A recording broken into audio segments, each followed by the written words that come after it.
Let's review the color picker versus color swatches versus color table tutorial. I have a written tutorial that you can follow along with. All three of these begin with the word color, and so it can be very confusing when you're first learning Photoshop elements, what these things each mean and do. The color picker is the most common, and when you're beginning to learn Photoshop elements, it's one of the first things you learn about. It is over here in your foreground and background, and if you double click on it, the color picker comes up. Now, I'm not going to go into great detail about the color picker because that is covered in the hue, saturation, value tutorial in great depth, and so I would recommend that you go over and watch that video or read that tutorial because you'll learn a lot. It's one of my favorite tutorials. So that's the color picker. Now, the color swatches is a means to save your favorite or most used colors so that you can reuse them over and over. And we're going to review that first. The color table is a means to obtain colors from a graphic, and we'll go over that also. And I may go back and forth to this written tutorial so that I make sure I do not forget anything. So let's look at where the color swatches are. I have my color swatches down here in my palette. To get them there, that's not the default for Photoshop Elements. Go to the Window drop-down menu and click on Color Swatches, and they will come up in a pop-up window. I'm not going to do it for you because I don't have enough RAM. My computer won't make it work. So I'm just going to explain it to you. So you'll have this pop-up window for the color swatches. Then you're going to click on the flyout arrow in that box and tick this first section that says place in palette bin when closed. Then you're going to click on the X to close that palette, and it's going to end up in the bin. And you can minimize this to tuck it away or maximize it to bring it back as you need it. Back to the tutorial. Let's see. Okay, let's learn a little bit more about using the color swatches. If you hover over a color, you're going to see that the mouse turns to the little eyedropper tool. If you click on that color, you'll see the foreground color is changed to that color. So if I click on another one, the foreground color has changed that color, and then I can use that color in my layout. To remove a color, you can hit the little, you can select a color. Let's select this brown one, and then you can hit this delete key and it disappears. To get another way, well, to get that color back, to add a color, whatever is set in my foreground color, if I just click the new button, it adds that color. Another way that you can do this is you'll see if I hover anywhere out in this gray area, the mouse turns to a little paint bucket. And if I just click, it will come up. It will ask me to name that swatch. I can leave it the name that it gives it. Click OK, and you see it's added. I can double click on a swatch and change the name. Or to delete, remember we could hit the trash can, or we can hold down the Alt key and hover over a color, and you'll see it changes to these little scissors. And that means that I'm going to cut that color away when I click on it. So, for instance, if we bring back up one of these photos that I have here, And let's say I want to use my eyedropper tool to get this orange from their uniform because I want to use this color for text and other things in the layout.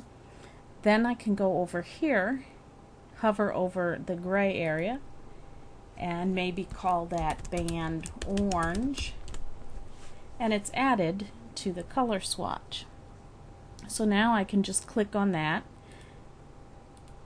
to get it in the foreground color.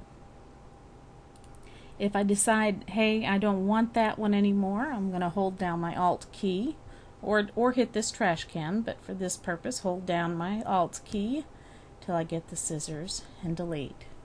So I wanted to go over that several times to make sure you understand how that works. And let's review what's next.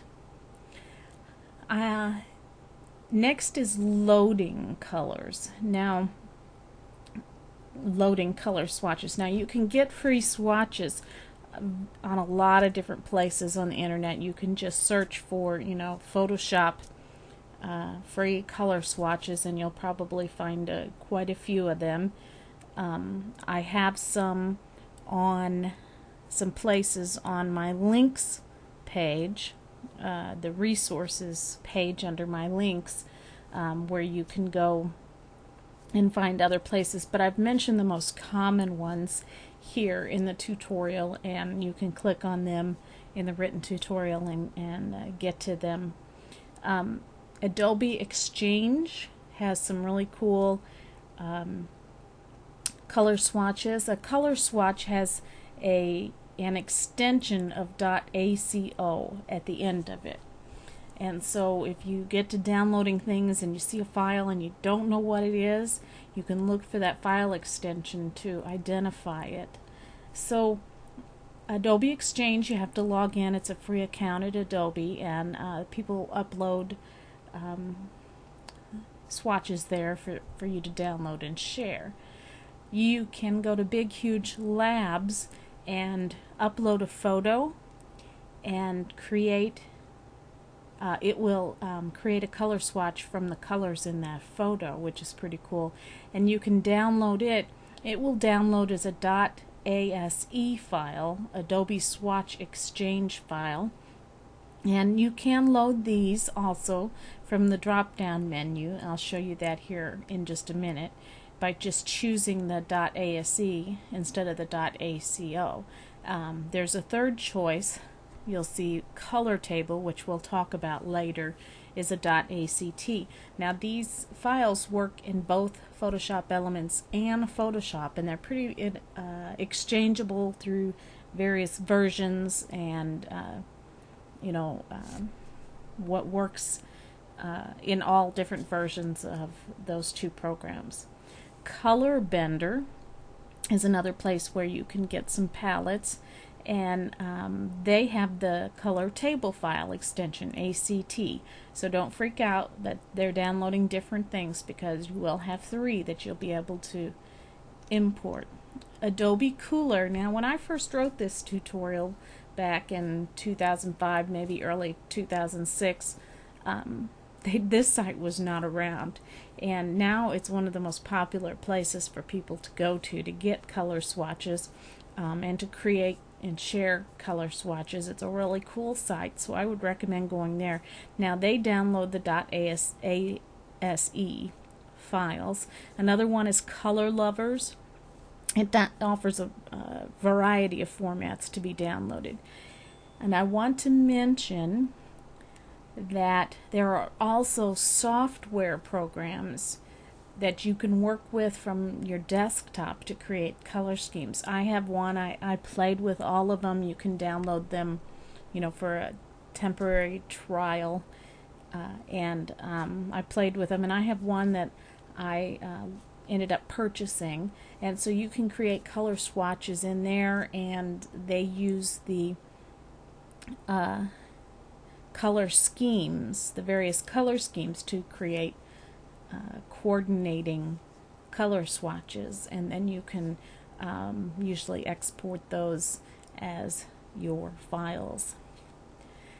So there's actually a bunch of those on the links list on my site that I mentioned earlier.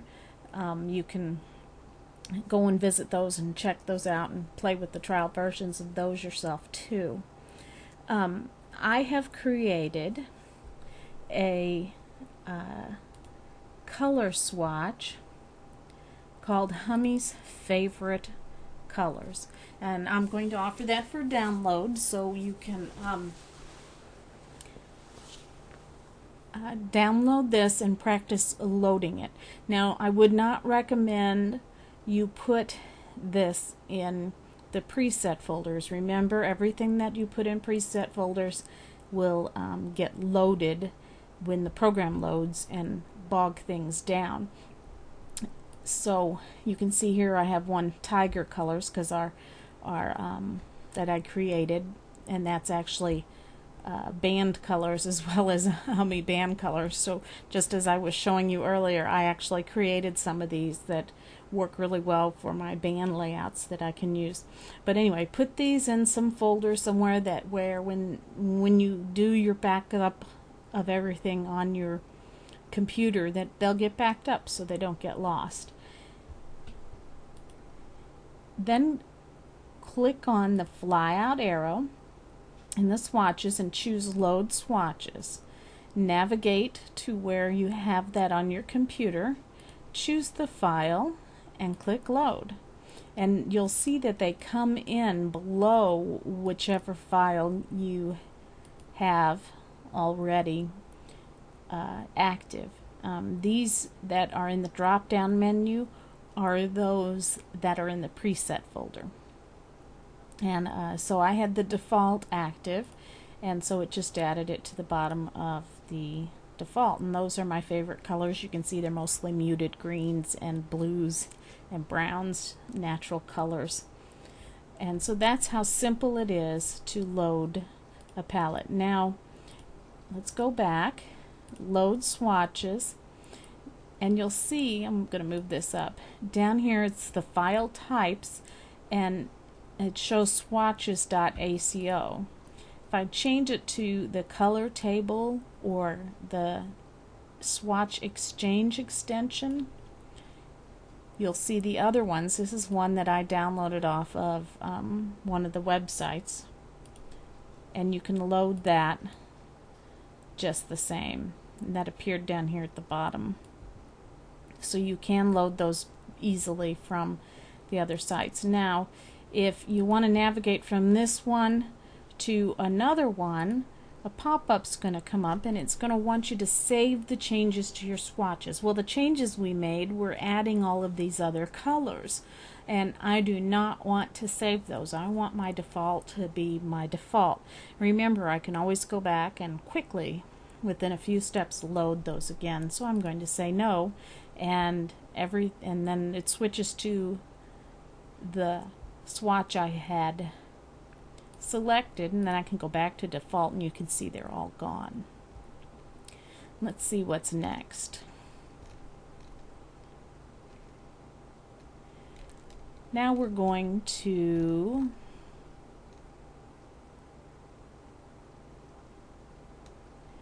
create our own color swatches.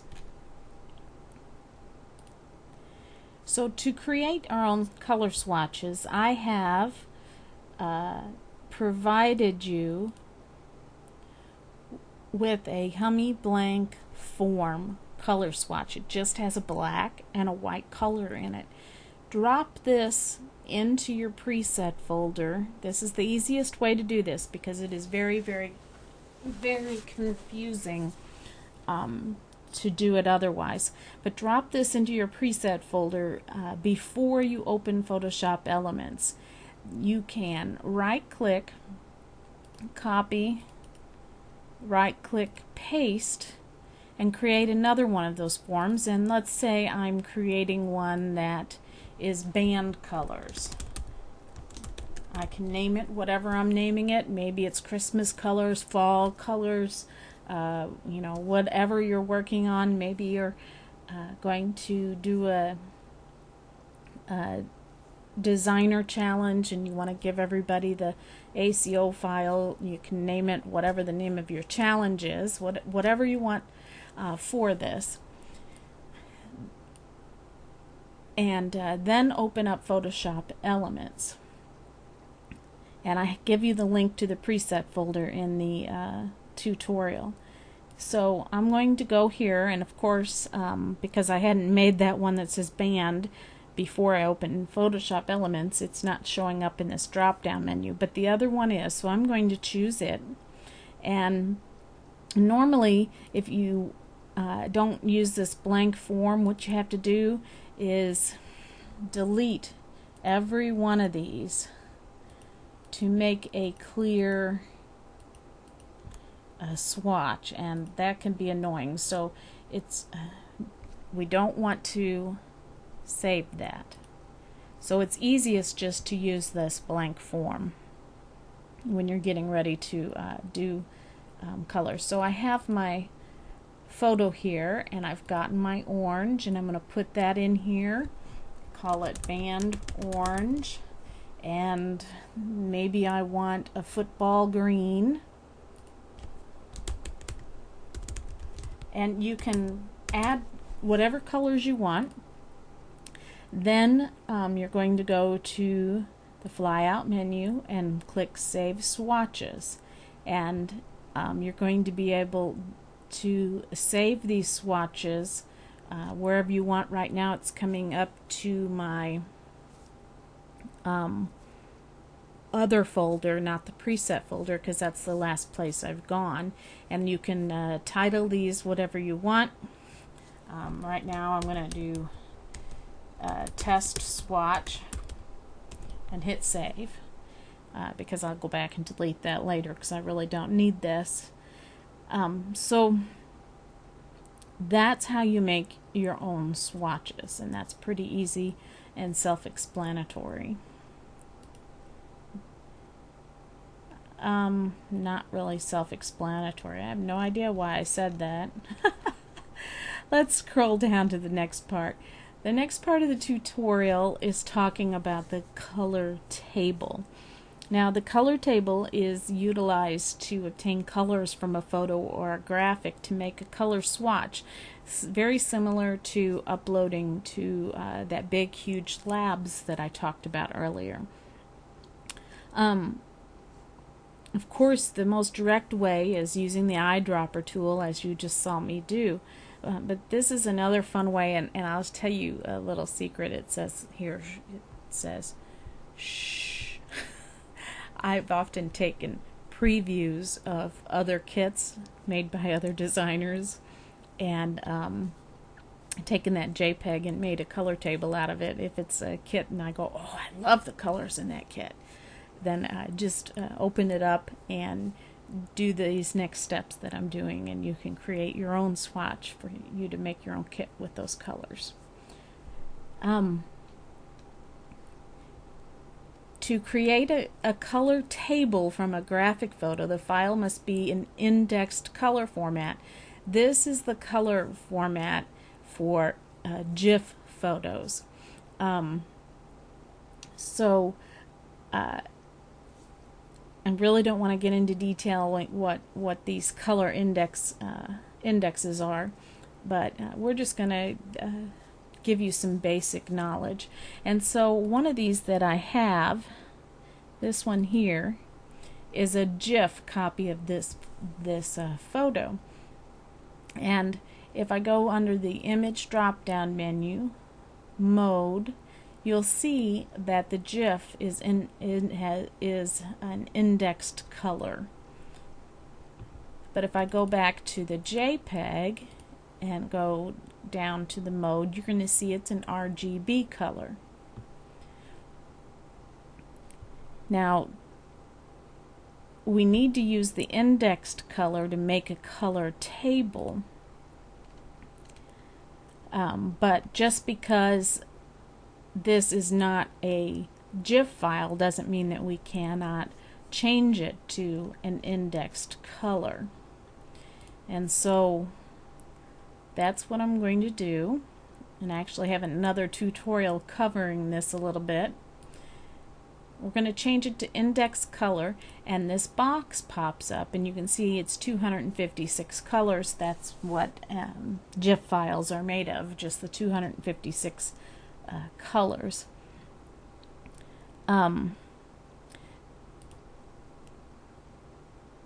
This first drop down box, you're going to see some choices that you can choose from. Now these three in the middle section where it says local, my tutorial goes into a little bit more detail about what those are, but you can really use any three of those. I recommend using the local perceptual because I believe that it's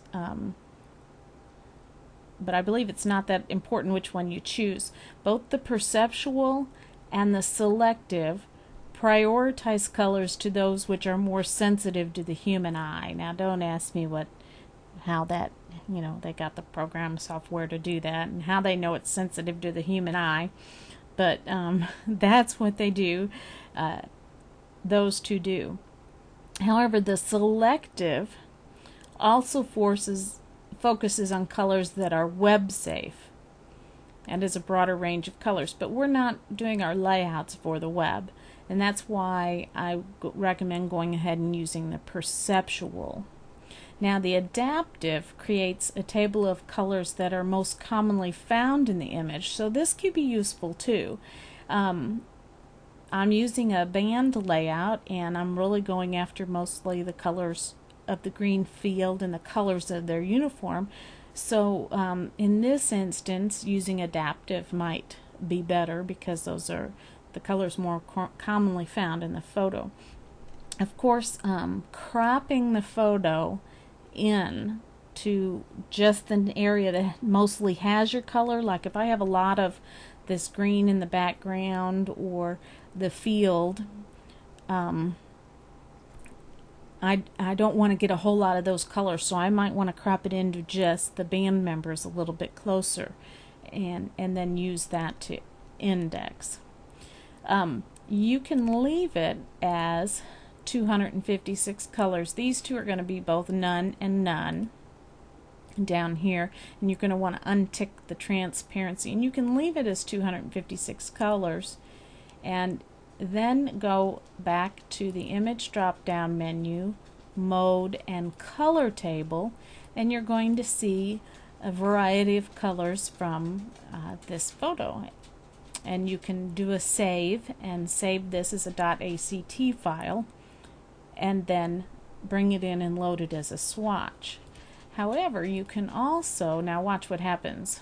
If I click on the indexed again, it doesn't bring up that pop-up box. And so what I want to do is go back and change it back to RGB, and then go back and change it back to indexed color again to get that pop-up box again. And I'm going to change it to perceptual and then make this much lower. I don't want 256 colors in my swatch. Let's say I only want 15.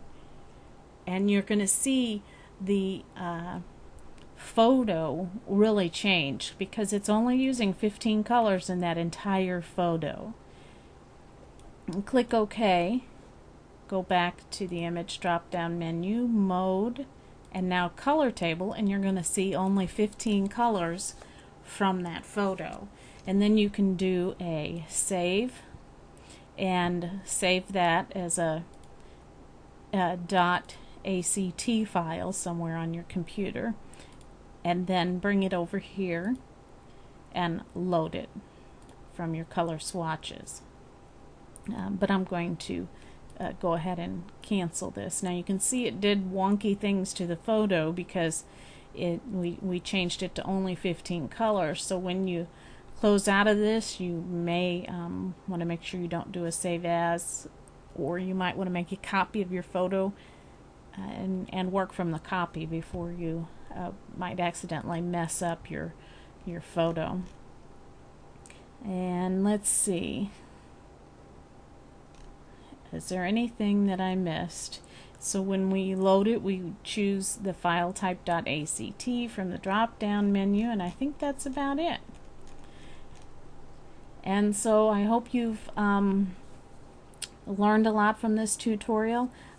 Working with swatches, if you've never done it before, is going to open up a whole new world for you, especially if you're really trying to coordinate things in your layout with your photo, or especially if you are designing. And if you have any questions, certainly do ask in the forum.